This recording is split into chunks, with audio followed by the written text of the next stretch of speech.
A hexagonal lamina of sides 25 mm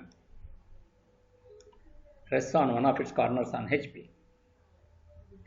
The corner opposite the corner on which it rests is 35 mm above HP, and the diagonal passing through the corner on which it rests is inclined at 30 degrees to VP.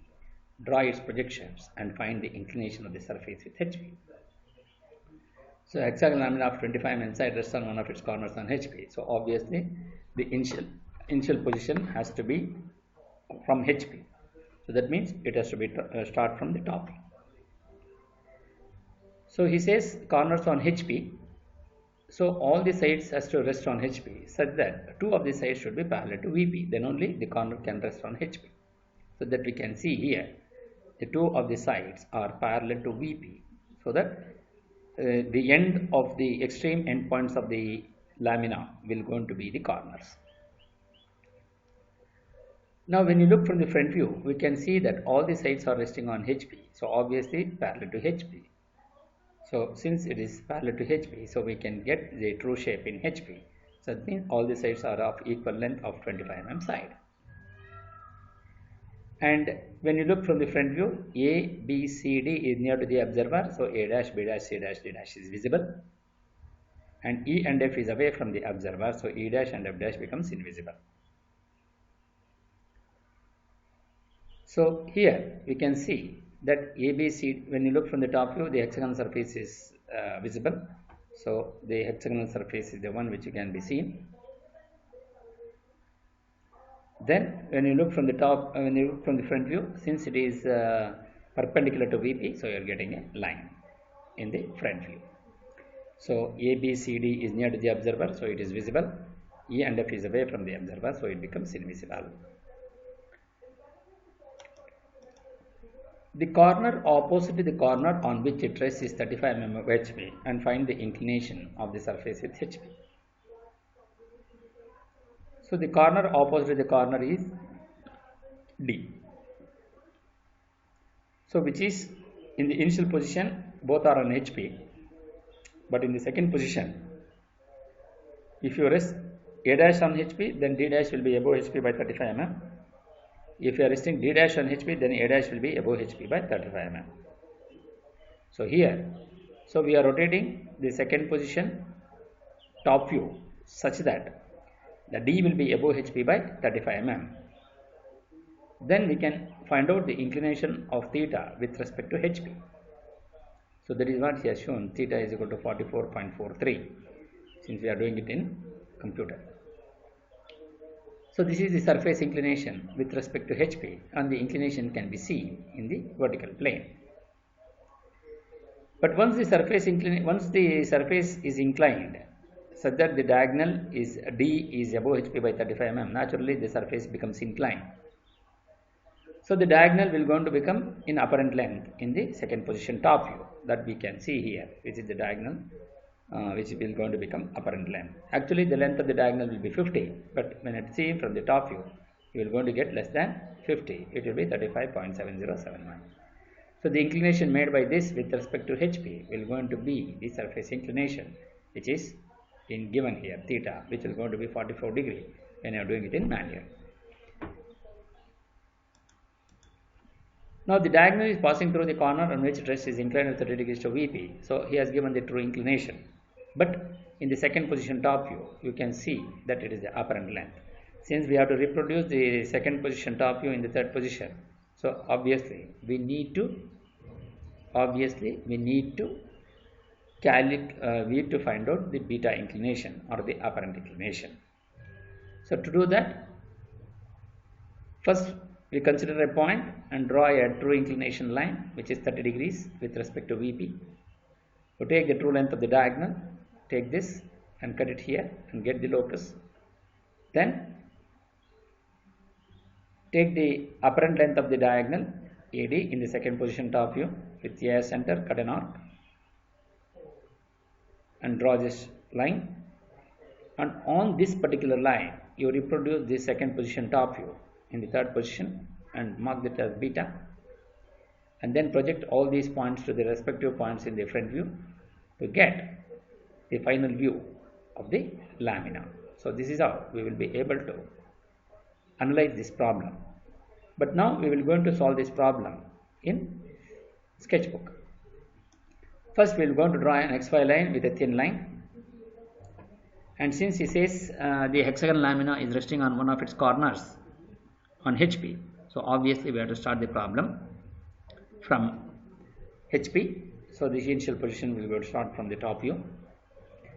Then since the corner is resting on HP, make sure that two of the sides are parallel to VP, then only corner will be resting, the corner will be up the ends. So first you draw a horizontal line and then consider any point on that line and draw a circle of radius 25 mm, so that it will cut at the two extreme end points of the line, which is A and D here. With this as center, by using the compass, take the radius of 25, cut on the upper portion and also on the bottom sides. Similarly, from D as center, cut on the upper portion and the bottom surface on the circumference of the circle. Then mark these points A, B, C, D, E and the F. Then join A to B, B to C, C to D, D to E, E to F and F to A with thick lines or dark lines. Then draw the vertical projectors from A to the XY line, B and F to the XY line, C and E to the XY line and D to the XY line, and mark the points. When you look from the front view, A, B, C, D is visible. So A dash, B dash, C dash and D dash is visible. E and F becomes away from the observer, so it becomes invisible. So E dash and F dash in brackets. Then dark this from A dash to D dash with a dark line. Then he says one of the sides is resting on HP, so you take this side here at convenient distance and mark the point as A dash. The side opposite to the corner opposite to the one of the corners on HP, so you consider one point and mark this point as A dash. So that is the corner on which it rests. So the corner opposite to the corner on which the lamina rests is above HP by 35 mm. So from XY line you measure 35 mm and draw a horizontal projector. Then by using the compass with A dash as center, take the radius of A dash D dash and from A dash as center cut an arc on that locus line, so that you are going to get this point D dash and mark this point as D dash. Then dark this line from A dash to D dash with a dark line. Then we need to transfer the intermediate points. By using the compass, you measure the distance from A dash to C dash with A dash as center, cut an arc on that dark line and mark the point as C dash and D dash in bracket. Similarly, with A dash as center, take the radius of A dash B dash with A dash as center, cut an arc on this. You mark this point as B dash and F dash. So this is how we can reproduce the second position front view. Now the surface is inclined to HP. So denote the angle as theta. So we have to determine the angle. By using the protractor, you measure an angle of theta, which will be equal to 44 degree. When you are doing it on manual, when you are doing it in computer, it will be 44.43 degrees. So then we need to write the top view. So draw a vertical projector from A dash and draw a horizontal projector from A to intersect at this point and mark the point as A. Similarly, draw a vertical projector from B dash and F dash and draw a horizontal projector from B and F to intersect at this point and this point. You mark the point as B and F, and draw a vertical projector from C dash and E dash and draw a horizontal projector from C and E to intersect at these 2 points and mark these points as C and E, and draw a vertical projector from D dash and draw a horizontal projector from D to intersect at this point. You mark this point as D. Then join A to B, B to C, C to D, D to E, E to F and F to E, F to A as dot line. So this is the second position top view. And the corner, now the diagonal passing through the corner on which the lamina rests.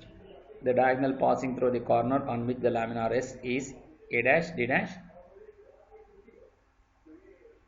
He is inclined to VP at 30 degrees. Now,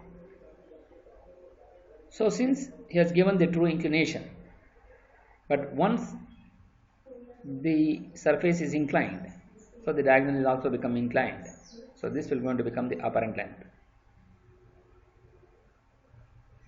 So here the inclination given is a true inclination. So we cannot transfer the second position top view on this 30-degree line, because the inclination given here is the diagonal is true inclination, but here it has the apparent length.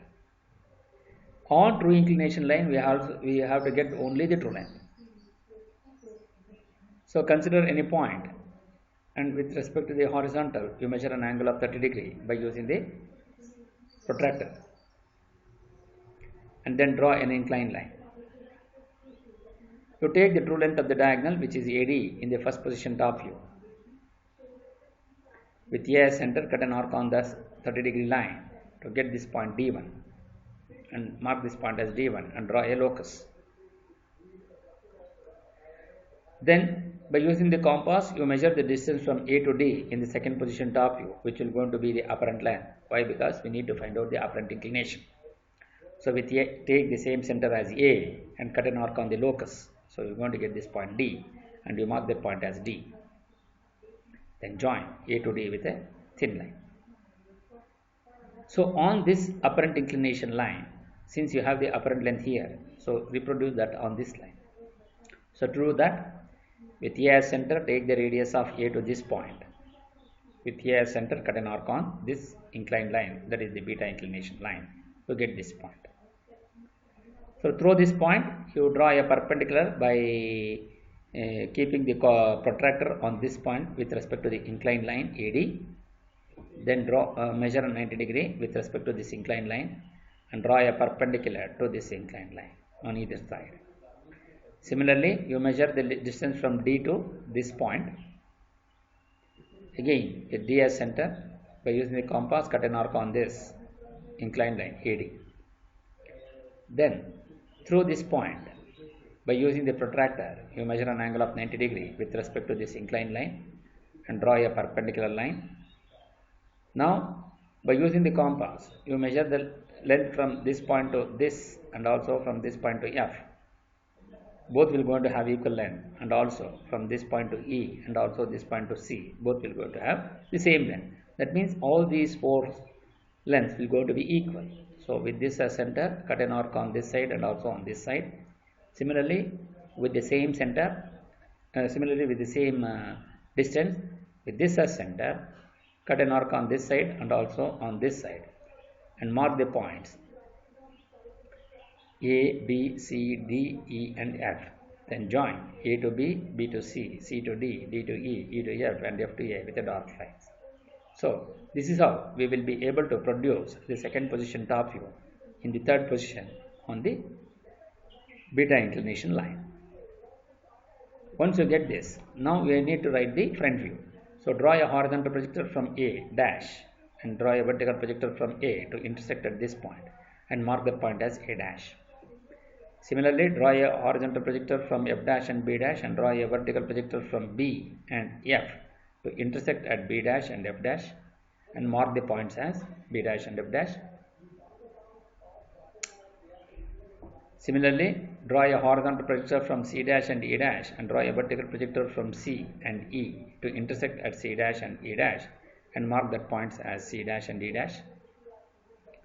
And draw a horizontal projector from D dash and draw a vertical projector from D to intersect at D dash. Then join A dash to B dash, B dash to C dash, C dash to D dash, D dash to E dash, E dash to F dash and F dash to A dash with a dark line. So this will going to be the final position of the front view in third position. So this is how we will be able to find the final solution. So we will try to once more we are going to try to analyze this problem.